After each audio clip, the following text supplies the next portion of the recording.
बिल्कुल। यहाँ एक गांव की दिलचस्प कहानी है। कहानी नए बदलाव का सूरज। गांव में नया सवेरा था। पंछियों की चहचहाहट और सूरज की पहली किरणों से ही खेतों में हलचल शुरू हो चुकी थी। ये गांव, जिसका नाम सोनपुर था, अपने हरियाले खेतों, खुली हवा और मीठे पानी के लिए जाना जाता था। यहाँ के लोग सरल और मेहनती थे। गांव का हर व्यक्ति एक दूसरे की मदद के लिए हमेशा तैयार रहता था। परंतु समय के साथ यह गांव भी बदल रहा था। गांव में कुछ समय पहले तक कोई आधुनिक सुविधा नहीं थी। बिजली की किल्लत थी, बच्चे स्कूल जाने के बजाय खेतों में हाथ बंटाते थे और स्वास्थ्य सेवाओं का नामो निशान नहीं था। लोग बस अपने छोटे से संसार में खुश थे। लेकिन गांव के सबसे पुराने और सम्मानित व्यक्ति मास्टर रामदीन जी को यह बात खटक रही थी। वे चाहते थे कि उनके गांव के लोग भी नए जमाने के साथ चलें, उनके बच्चे भी अच्छी शिक्षा पाएं और गांव के लोग बेहतर जिंदगी जी सकें। एक दिन मास्टर रामदीन जी ने गांव के चौपाल में सबको इकट्ठा किया। उन्होंने अपनी चिंता और गांव के भविष्य के बारे में बात की। उन्होंने सबको समझाया कि अगर गांव को आगे बढ़ाना है तो बच्चों की शिक्षा, साफ पानी और बिजली की सुविधा जैसी चीजों पर ध्यान देना होगा।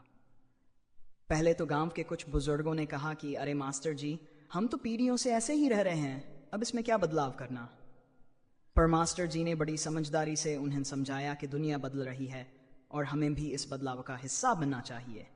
मास्टर जी की बातों का असर धीरे धीरे लोगों पर होने लगा। सबसे पहले गांव के नौजवानों ने इस पर काम करना शुरू किया।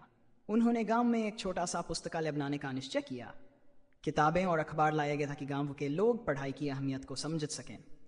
बच्चों को पढ़ाने के लिए गांव के ही एक पढ़े लिखे युवक अजय ने खुद को शिक्षक के रूप में समर्पित किया। हर शाम बच्चे खेतों का काम खत्म करके पुस्तकालय में आते और पढ़ाई करते।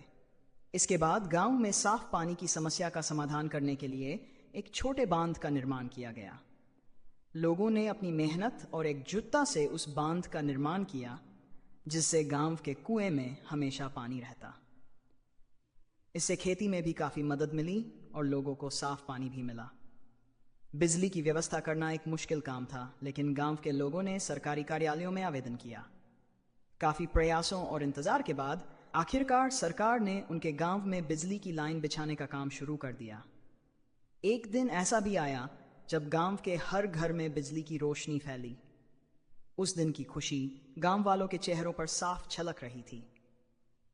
धीरे धीरे गांव में स्वास्थ्य सुविधाएं भी शुरू हुई। पास के शहर से एक डॉक्टर सप्ताह में 2 दिन आकर गांव के लोगों का इलाज करने लगा।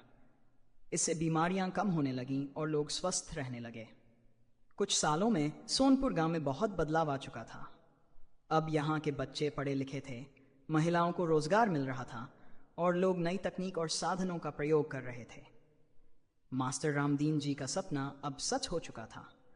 गांव में अब हर कोई उनके इस योगदान के लिए उनका आभार मानता था। एक दिन मास्टर रामदीन जी ने देखा कि गांव के युवा मिलकर एक नई परियोजना पर काम कर रहे थे।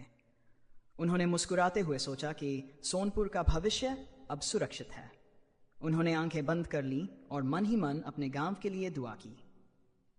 इस तरह मास्टर जी और गांव के लोगों की मेहनत ने सोनपुर को न